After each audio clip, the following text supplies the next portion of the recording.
बिस्मिल्लाहिर्रहमानिर्रहीम। अस्सलाम वालेकुम viewers, welcome to my family vlogs. तो अभी ये देखें सुबह मॉर्निंग का टाइम है और अपना मैंने जो व्लॉग्स था अभी सुबह से सुबह मॉर्निंग से स्टार्ट कर दिया था। और हमारी मॉर्निंग तो खैर सुबह हो जाती है फजर की नमाज़ वगैरह पढ़ने के बाद। तो अभी यहाँ पर जो था बच्चे आज जो है सैटरडे है तो लेकिन SOPs की वजह से जो है अब सैटरडे को भी बच्चे स्कूल जा रहे हैं और वो कहते हैं ना 2 दिन रेस्ट मिलते हैं, बंदा उसमें भी आराम नहीं कर सकता। उसमें जो है अब जो इसकी वजह से जो है हफ्ते को भी जो उठना पड़ रहा है और फिर बच्चों को जो है स्कूल भेजना पड़ता है।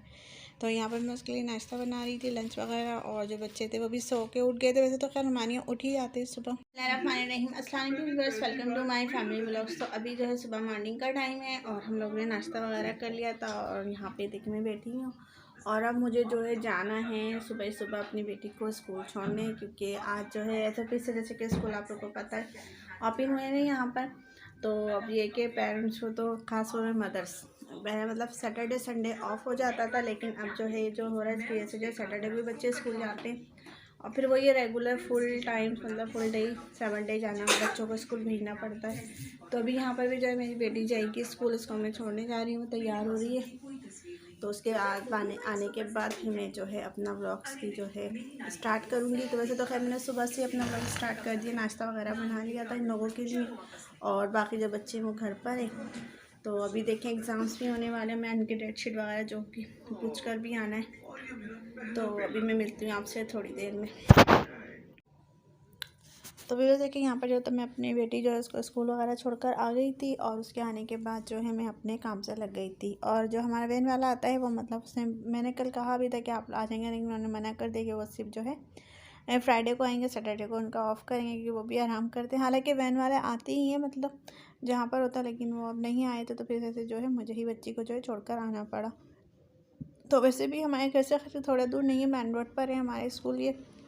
तो बच्चे जो अकेले खैर नहीं जा सकते, किसी न किसी को, क्योंकि अभी छोटे हैं तो लेकर जाना या आना पड़ता है। तो इस वजह से जो है मैं खुद ही छोड़ने गई थी, क्योंकि मेरे हस्बैंड जो हैं वो नाइट पे आते हैं तो सुबह देर से आते हैं और लाने का तो खैर मसला नहीं होता क्योंकि वो खुद आएंगे तो खुद ही लेकर आ जाएंगे, बस ये छोड़ने की प्रॉब्लम होती है। तो वो मैं खुद छोड़कर आ गई थी। और अभी देखिए यहाँ पर जो था मैं यहाँ पे क्लीनिंग वगैरह करूँगी और उसके बाद जो है मुझे कपड़े धोने थे। हाँ, तो मैंने कपड़े जो हैं भिगो दिए। कपड़े तो खैर मैंने कल सुबह भी धोए थे, तो लेकिन वैसे तो खैर रेगुलर के ही कपड़े हो जाते हैं बच्चों के और धोने पड़ते हैं, तो वो तो मस्ट है, लाजमी है धोना।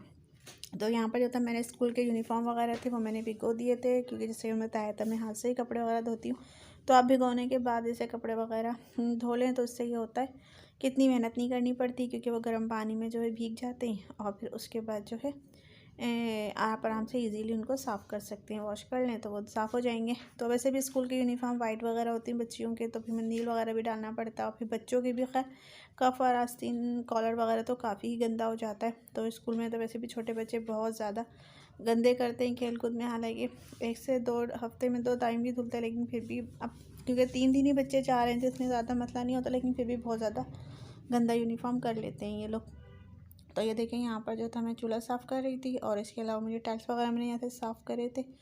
और अभी मैंने खैर वैसे तो रेगुलर हम लोग करते ही रहते हैं, लेकिन ये प्रॉपर तरीके से जो सफाई होती है बहुत 1 या 2 दिन बाद होती है। तो इसमें वैसे तो खैर ज़्यादा गंदा नहीं होता क्योंकि यहाँ पे हम लोग वो रेगुलर हाथ पड़ता है, लेकिन ये कि जैसे हम लोग खाना वगैरह बनाते हैं तो ऑयल्स वगैरह की जो होती हैं छींटें वगैरह वो चली जाती हैं, तो जिसकी वजह से जो है यहाँ पर ये ख़राब हो जाता है। और अभी मेरे तीनों बच्चे घर पर थे तो बहुत ज़्यादा मस्तियाँ शुरू हो गई थी इन लोगों की। तो अभी मैं इनको बोल कर रही थी कि अपना वर्क कंप्लीट करो, क्योंकि इन लोगों के जो है फाइनल टर्म का काम जो है हो रहा था। तो वो ज़ाहिर बात है अब आहिस्ता आहिस्ता ये लोग याद करेंगे और टाइम भी इतना कम है, मतलब मार्च में अगर पेपर होंगे मार्च के एंड में, तो एक अभी काम भी करवा रही हैं और साथ साथ जो है टेस्ट भी ले रही हैं, तो बच्चों पे जो डबल बर्डन आए हुए। तो अब ये कि मैंने कहा था आप अपना काम जो अब टीचर ने करा वो शुरू कर दें। और वैसे तो खैर कोचिंग जाते हैं बच्चे, वहाँ पर भी पढ़ते हैं, लेकिन इसके घर पे अगर आप थोड़ा बहुत लेके बैठ जाएँ बच्चों को थोड़ा पढ़ाते रहें तो फिर इतना नहीं होता, बच्चे भी इजीली कर लेते हैं। ये देखिए यहाँ पर जो था मैं अपनी रोटी वगैरह रखने का जो थे टुकड़े वगैरह मैं इकट्ठे कर रही थी और मैं ये सारे टिफ़िन वगैरह धो के रख रही थी यहाँ से। तो ये देखिए यहाँ पर सबने टुकड़े इकट्ठे कर लिए थे और अब मैं यहाँ पर स्लीप वगैरह जो है साफ़ कर रही हूँ। और अभी जो है क्या नाम है, वैसे तो खैर मैं रेड वाला होता है हार्पिक, तो उससे मैं सफाई वगैरह कर लेती हूँ, तो उससे है ना बहुत जल्दी साफ़ हो जाता है। और अभी ज़रा हमें पे ख़त्म हो गया, तो इससे मैं जो है सरफ़ से और कपड़े वगैरह से यहाँ पे टाइल्स वगैरह साइड था साफ़ कर रही थी, और मतलब स्लिप वगैरह भी मैं इसी से ही साफ़ कर रही थी। तो आप लोगों से रिक्वेस्ट है कि अगर आप लोगों को मेरा चैनल अच्छा लगे तो प्लीज़ प्लीज़ मेरे चैनल को सब्सक्राइब करें, लाइक करें, शेयर करें और कमेंट्स करके बताएं आपको मेरी वीडियो कैसी लगी। तो अब ये देखें यहाँ पर जो तब मैं सफाई करूँगी, उसके बाद जो है मैं कपड़े धोने चली जाऊँगी। फिर मेरे हस्बैंड आ गए थे, उसके बाद मैंने नाश्ता वगैरह हम लोगों ने करा था। जो बच्चे 9 बजे सुबह कर चुके थे, लेकिन वो कहते हैं ना 10 बजे तक भूख लगने लगती है बच्चों को। तो फिर जो है मैं यहाँ पर दोबारा इन लोगों के लिए नाश्ता वगैरह अंडे वगैरह फ्राई वगैरह करके दिए थे, तो इन्होंने नाश्ता करा था। फिर उसके बाद जो है मैं पकाने में लग गई। तो आज जो था मैंने जो बनाया था वो मैंने कौरमा भी बनाया था और आलू गोश्त भी बनाया था। तो कौरमा इसलिए बनाया था कि आज हमारे मेरे अब्बू की बरसी है। तो मेरे अब्बू की डेथ हुए तकरीबन 20 से 21 साल हो गए इंतकाल हुए हैं मेरे अब्बू को। तो लेकिन बस ये था, वो कहते हैं ना कुछ यादें ऐसी होती हैं कि कभी भूली नहीं जाती। तो एक माँ बाप की ऐसी होती है कि वो ज़िंदगी भर तरोताज़ा रहती हैं। तो मेरी अम्मी के भी इंतकाल को 10 साल हो गए हैं, और मेरे अब्बू की भी डेथ को 20 से 21 साल हो गए हैं, 18 साल। तो यहाँ पे देखें आज मैं जो है उन्हीं की बरसी करूँगी। बरसी तो खैर नहीं है, बस ऐसे थोड़ा बहुत जैसे हम लोग सिपारे वगैरह पढ़ते हैं, तो वो तो खैर मैं रेगुलर जैसे हम लोग पढ़ते हैं तो वो भी उसी वक्त बख्श दिए जाते हैं। लेकिन उसके अलावा भी हदिया वगैरह करके भी कुछ लोग ले लेते हैं, तो हम लोग ने वो भी लिया था। और इसके अलावा जो मैंने घर पे पढ़े थे कुरान शरीफ और मतलब सिपारे वगैरह, तो वो भी मैं सारे बख्शवाऊँगी। और इसके अलावा जो है मैंने कौरमा बनाया था, और मैंने बाज़ार से जो है मतलब मिठाई वगैरह मंगा ली थी, और होटल से ही मैंने रोटी बनाई थी। आज जो मैंने बनाया था मतलब दोनों ही सालन पकाए थे, क्योंकि कौरमा जो होता है अल्लाह वास्ते वगैरह, वैसे तो खैर मैंने आधा किलो से ज़्यादा ही था, 1 किलो ही समझ लें कौरमा था। लेकिन वो ज़्यादा ज़ायबत दिया जाता है, आप किसी को भी दें तो तकरीबन इतना दें कि 2 से 3 आदमी खा लेंगे। देखिए यहाँ पर जो था मेरा सारा मतलब किचन वगैरह तो मेरा क्लीन हो गया था, और मैंने सफाई कर ली थी। और इसके अलावा बस जो है मैं वॉशरूम वहाँ जाऊँगी बर्तन वगैरह मतलब कपड़े वगैरह धोने के लिए। तो मैंने वॉशरूम में ही कपड़े वो भिगो के रख दिए थे तसला में सारे कपड़े। देखें यहाँ पर जो था मैंने तेज़ाब डाला ये, तो जिसकी वजह से ये देखें इस तरह हो रहा है। तो ये देखें मैंने यहाँ जो है पकाना स्टार्ट कर दिया। तो ये देखें मैंने 3 जो है डेली वो मैंने ली हैं कौरमे के लिए, और 2 जो ली थी वो मैंने ली थी आलू गोश्त के लिए। तो मैं दोनों चीज़ें पका के रेडी कर दूँगी, क्योंकि फिर अभी ये ख़त्म हो जाएगा बिल्कुल। तो अगर कम पड़ेगा तो यूज़ कर लेंगे, वरना शाम में तो लाजमी इसे इस्तेमाल करेंगे। तो ये देखिए यहाँ पर जो था मैंने ऑयल लिया है, और ये दोनों में मैंने डाल दिया ऑयल। और जो थैली में बचा हुआ था वो खैर जैसे मैंने इसमें डाला हुआ था, तो वो थोड़ा होता सबसे पहले मैंने उसको ख़त्म करा, फिर उसके बाद जो है मैंने बर्नी का यूज़ करा था। और ये जो है कौरमे की जो रेसिपी है, ये देखिए मैंने जैसे अभी आपको बताई थी 3 डली मैंने काटी है, तो वो मैंने इसे गोल्डन ब्राउन करूँगी। और इसके अलावा 2 डली जो मेरी थी आलू गोश्त की, तो यहाँ पे भी दोनों मतलब सालन साथ ही मैंने चढ़ा दिए थे। और बस ये कि पका चूल्हे पे रखने की देर होती है, बस ये कि फिर हम बन ही जाते हैं। बस ये कि देखना पड़ता है किस में किस तरीके से बनाना है। तो यहाँ पे है कि अभी जब ये गोल्डन ब्राउन हो जाएगी तो मैं इसे बाहर निकाल लूँगी। और इसके सारे इंग्रेडिएंट्स वगैरह हैं वो मैंने जो है घर के ही यूज़ करें। देखिए मेरी बेटी आ रही थी यहाँ पे, जैसे कि मैंने आपको बताया था पहले भी, बिल्लियों को इतना तंग करते रहते हैं, तो जो है उसके पकड़ के लेकर आ जाते हैं, उसे परेशान करते रहते हैं। तो ये देखिए यहाँ पर मैं दोनों निकाल लूँगी। और आप जो है इसको हमें मतलब गोल्डन ब्राउन और वो भी करारी करके निकालनी है, तो इसके लिए ये कि आप थोड़े से इसको तेज़ आंच पे ऑयल भी गरम कर लें, और तेज़ आंच पे इसको मतलब फ्राई करें, तो बिल्कुल क्रिस्पी होके आपकी जो है गोल्डन प्याज जो है निकलेगी। तो ये देखें यहाँ पर मैं सारे मसाले निकाल रही थी। इसमें मैंने 3 चमचे जो लिए पिसी हुई मिर्ची के लिए थे, हाँ आधे से ज़्यादा मैंने लिया था हल्दी का वो सॉरी गरम ये धनिया पाउडर, और हाफ़ टी स्पून मैंने जो है थोड़ी सी मैंने हल्दी ली है बस। तो हल्दी बस सिर्फ कलर करने के लिए, ताकि गोल्डन कलर आ जाए हमारे कौरमे में। तो ये देखें यहाँ पर जो था मैंने डाला था। और हम जो गरम मसाला इस्तेमाल करेंगे सारे ही लौंगी में, काली मिर्च, बड़ी इलायची, छोटी इलायची और लौंग। तो यहाँ पे जो है मैं सारा गरम मसाला डाल दूँगी, और इसमें से जो है बड़ी इलायची के बीज निकाल लूँगी, छोटी इलायची को भी मैं बीज निकालूँ। अगर आप खोल के डालना चाहें तो खोल के डालें, और अगर आप वैसे ही डालना चाहें तो कुछ लोग साबुत डाल देते हैं, तो वो भी आप लोग डाल सकते हैं। तो ये जो इसके बीज हैं वो मैं कुछ लूँगी, मतलब जब मैं प्याज निकालूँगी उसमें मैं इसको जो है कुचल लूँगी। और इसके अलावा जो है मैं जायफ़ल जावित्री डालूँगी, लेकिन अभी नहीं, जब हमारी भुनाई वगैरह हो जाएगी तो उस वक्त। और अभी देखिए मैंने गोश्त भी निकाल लिया था, तो वो जो है मतलब फ्रीज़र का था, तो अभी इसको मैं थोड़ी देर ऐसे ही डाल दूँगी, क्योंकि चिकन थी मैंने धो के रखी हुई थी। तो इसलिए मुझे धोने का मसला नहीं है इतना। बस मैंने हल्की सी भिगो दी थी, ज़रा सा पानी उसका निकल जाएगा।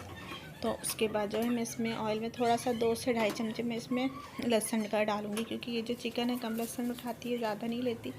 तो ये देखिए यहाँ पर मैंने डाली है 4 से 5 तो छोटी इलायची, और उसके बाद मैं डालूँगी, ये देखिए लहसुन डाल रही थी मैं 2 से ढाई चमचे। थोड़ा हमारा लहसुन मतलब पानी चाहे तो इसमें दूध बना, तो आप 1 चमचा भी अगर आपके पास गाढ़ा हो तो 1 भी डाल सकते हैं इसमें। और ये बिल्कुल बहुत अच्छा बनता है, और बिल्कुल कौरमा आप लोग की जैसे कि हम बाज़ार का खाते हैं से वैसे ही टेस्ट आता है माशाल्लाह, बहुत अच्छा बनाता। और होटल की रोटी से आप खा रहे हैं तो बहुत ज़्यादा टेस्टी लगता है, मतलब नान वगैरह के साथ खाएँ इसको। तो ये देखिए यहाँ पर जो था मैंने अच्छा सा इसको लहसुन भून लिया था, और लहसुन भूनने के बाद जो है हम सिर्फ गोश्त डालेंगे। और जब मेरा अच्छा सा गोश्त मतलब खुल जाएगा, भुन जाएगा, तो उसके बाद मैं दही डालूँगी। बस आप इसका एवरेज बराबर रखिए। अगर आपके पास 1 kg मतलब चिकन है, बीफ है, मटन है, जो भी है, तो आप उसमें 1 पाव ही प्याज लेंगी, 1 पाव ही दही लेंगी, और 1 पाव ही तकरीबन तेल होता है। ये तीनों चीज़ें से मतलब है, और इसे एवरेज से आप पकाएंगे तो माशाल्लाह आपका जो है क़ौरमा बिल्कुल बहुत मज़े का बनेगा, और मतलब कि टेस्ट वगैरह बहुत अच्छा आएगा, उसका मज़ा आ जाएगा आपको खा के। तो ये देखिए यहाँ पर जो है मैंने ये कर लिया। तो ये देखिए मैंने जो है प्याज निकाल ली है, बहुत क्रिस्पी निकली थी, कड़क कड़क, जैसे मैं आपको अभी दिखा रही हूँ। और ये देखिए मैं अब इसमें जो है इसको मैं, अगर आप चाहें तो हाथ से भी मसल सकते हैं। और यहाँ पे मेरे पास था छोटा इमाम दस्ता, तो मैं इसके अंदर जो है इसको कूट लूँगी, और इसी में मैं डालूँगी छोटी इलायची के बीज, बड़ी इलायची के बीज, जैसे कि मैंने अभी आपको दिखाए थे, तो मैंने इसमें डाल दिए थे। और जब हमारा गोश्त अच्छा सा भुन जाएगा तो उसमें जो है मैं ये सारे जो गरम मसाला वगैरह जो भी मैंने सामान निकाला वो डालूँगी, और दही डाल के इसको मैं छोड़ दूँगी। मतलब आप इसको हल्का सा भून सकते हैं 5 से 10, क्योंकि थोड़ा दही में से भी पानी निकलता है, फिर गोश्त में से भी मसाले वगैरह हमें भूनने पड़ते हैं। तो 5-10 मिनट के लिए आप ऐसे ही छोड़ दें। फिर उसके बाद जो है मैं अभी आपको दिखाऊंगी। देखिए बहुत ज़बरदस्त उसका लुक आ रहा था कौरमे का। और जब हमारा मतलब बिल्कुल गल जाएगा, भुनाई हो जाएगी, तो फिर हम लास्ट में जो डालेंगे वो प्याज डालेंगे। देखिए मैंने, क्योंकि मेरा थोड़ा सा 1 kg से कम था, तो मैं थोड़ा सा दही जो है बचा लूँगी, क्योंकि फिर खट्टा ज़्यादा हो जाएगा। तो ये देखिए यहाँ पर मैं सारे मसाले भी डाल दिए, दही भी डाल दिया। अब मैं इससे अच्छा सा भून रही हूँ। ये देखिए यहाँ पर तो तकरीबन 5 से 10 मिनट इसको अच्छा सा भून लें, और जब तक आपका ऑयल ऊपर आ जाएगा तो उस वक्त तक ये आपकी भुनाई हो जाएगी। जैसा कि हम लोगों को पता ही है कि जब ऑयल ऊपर आता है तो हमारा खाना बहुत अच्छा बनता है, और फिर समझ जाओ कि जैसे ये रेडी होने के लिए तैयार है। तो ये देखिए यहाँ पर, और जो दूसरे चूल्हे पर मैंने जैसे कि आप लोगों को बताया हुआ था कि मैंने, ये देखिए यहाँ पे मैं आपको दिखा रही हूँ जायफल और ये जावित्री। तो मैं पूरी नहीं लूँगी, इसमें से मैं थोड़ी सी लूँगी। ये देखें ये पूरी है, इन दोनों को मैं देखें बता रही थी, इससे थोड़ी सी चाहिए हमको, क्योंकि इसकी तो जो कि स्मेल बहुत ज़्यादा होती है जायफल की, जावित्री की भी, तो इसलिए हम इसे नॉर्मली डालते हैं। और जब हमारा ये बन जाएगा तो फिर हमें लास्ट टाइम इसमें डाल देंगे केवड़ा, ताकि ये जो है हमारा खुशबूदार बन के बना तैयार हो जाए कौरमा। तो ये देखिए यहाँ पर जो था मैंने इसको, यहाँ प्याज भी मैंने अच्छे से कुचल ली थी। तो ये देखिए हमारा मसाला जो अच्छा सा भुनता हुआ रहा था, और माशाल्लाह देखिए अभी से उसका लुक अच्छा लगने लगा। अभी तो सिर्फ ये समझे अभी हाफ डन भी नहीं हुआ है, और माशाल्लाह बहुत अच्छा बना था। ये देखिए हमारा मेरा ऑयल ऊपर आ गया था इसमें सालन में। तो अभी देखिए मैंने इसको भी यहाँ पे कुचल लिया, और यहाँ पे जो है प्याज भी मैंने कुचल ली। तो बस अब मैं यहाँ इसी स्टेज पे मैं डाल दूँगी प्याज, और इधर ही मैं डाल दूँगी मतलब जायफल जावित्री जो मैंने पीसी हुई थी वो भी मैं से डाल दूँगी। और यहाँ पे हाँ आप 1 से 1 मतलब कप जो है पानी का इसमें ऐड कर दें, ताकि अच्छा सा हमारा भुन जाए, और फिर ये जो है आपका दानेदार बन के कौरमा तैयार हो जाएगा। तो ये देखिए मैंने यहाँ पे जायफल जावित्री भी डाल दी थी इसकी। तो अब ये देखिए मैंने वहाँ पे मेरे दोनों सालन रेडी हो चुके थे, और इस वक्त तकरीबन टाइम हो रहा था 12:30, और मेरे हस्बैंड भी आ गए थे। तो वो बच्ची को लेने गए हुए थे स्कूल वगैरह, तो लेकर आएंगे। तो जब तक मैं यहाँ पर, जैसे कि मैंने अभी कपड़े वगैरह धोए थे, तो सूख गए थे, तो अब मैं इनको जो है अलमारी में रखूँगी।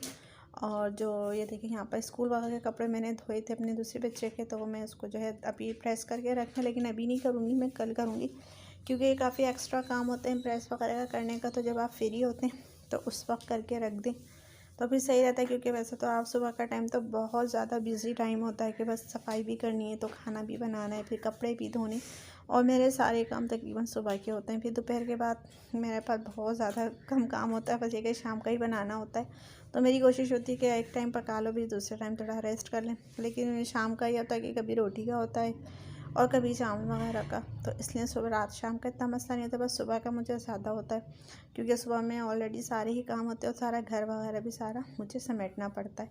तो ये देखिए यहाँ पर जो था मैं अभी अपनी बेटी के जो है कपड़े वगैरह ये कर रही थी, रख रही थी, और स्कूल के अलग करके रख दिए थे, और अब मैं यहाँ पर जो है इनके घर के जो रेगुलर के कपड़े हैं उनको मैं अलग रख रही थी। तो ये जो है मेरी बच्चियाँ यहाँ पर बैठी हुई थी, ये लोग आपस में लड़ रही थी, तो मैं इन दोनों को डांट रही थी कि अलग होके बैठो, लेकिन वो कहते हैं ना छेड़छाड़ मुस्तकिल चढ़ती रहती है और फिर हमें टेंशन देते रहते हैं ये बच्चे। तो मैं इन दोनों को डांट रही थी। ये दोनों मेरे बच्चे जो आप देखेंगे बहुत मासूम हैं, ये बैठे हुए पीछे जो है अपने कोई ना कोई कारनामा कर ही रहे थे, मतलब स्कूल की कॉपीज़ वगैरह थी उसमें कुछ कर रहे थे ये। तो ये देखें यहाँ पर जो था मेरा सामान डन हो गया था, तो मैं जो है इसको मतलब अल्लाह वास्ते वगैरह देने या मस्जिद में देने के लिए मैं सबसे पहले खाना निकालूँगी, और उसके बाद फिर हम लोग भी दस्तरखान बिछाएंगे। और नमाज़ वगैरह तो खैर मैंने पढ़ ली थी, तो अब मैं हम लोग दस्तरखान की सोई थे, तो अभी मैंने कहा सबसे पहले आप जो है खाना देकर आ जाए। तो ये खाना देने जाएंगे। और ये देखिए यहाँ पर मैंने गुलाब जामुन वगैरह मंगाई थी अपने हस्बैंड से। और वैसे तो खैर आप जितना भी निकालें उतना कम है, बस उनके साले सवाब के लिए अपने माँ बाप के अल्लाह में जिनकी हमें उनको सेहत तंदुरुस्ती दे, और जिनके इस दुनिया से जा चुके हैं जिसके भी, तो अल्लाह में उन सबकी मग़फ़िरत फरमाए, आमीन। तो बस ये कि अपने माँ बाप से मोहब्बत का ये थोड़ा होता है कि इंसान उन्होंने हमारे लिए इतना करा तो हम उनके लिए थोड़ा सा तो कर ही सकते। तो बस ये है कि मैं जो मेरी हैसियत है जितनी गुंजाइश है उस हिसाब से मैं कर देती हूँ। तो बस उनकी मोहब्बत में कि मेरे अम्मा थे, मेरे बाप थे, या वालदा थी, मेरी माँ थी। तो ये देखें यहाँ पर होता मैं दोनों चीज़ें यहाँ पर इसको डन करूँगी, और इसके अलावा मैंने रोटी भी निकाल ली थी। तो बस मैं जिससे कहूँगी अगर जिसके नहीं है तो उनके लिए थोड़ी बहुत लाजमी करा करें, हालांकि बस उनके हिसाले सवाब पहुँचेगा, लेकिन आप किसी को देंगे तो उसका थोड़ा हो जाएगा एक दिन का ही सही, लेकिन ये कि थोड़ा बहुत उसकी भी गुंजाइश निकल आएगी, मतलब और अच्छा भी लगता है, इंसान को देना चाहिए। वैसे भी यही कहते थे इंसान अपने हाथ से दिया हुआ है वही इंसान के काम आएगा मरने के बाद, तो जितना हो सके अपने हाथ से दे दें। तो ये देखें यहाँ पर जो तो मैंने खाना दिए थे, हम लोग खाने बैठ गए थे। तो बस मेरी वीडियो यहीं तक थी। अगर मेरी वीडियो अच्छी लगे तो लाइक करें, शेयर करें, कमेंट्स करें। मिलती हूँ आपसे मैं नेक्स्ट वीडियो में। अल्लाह हाफिज़।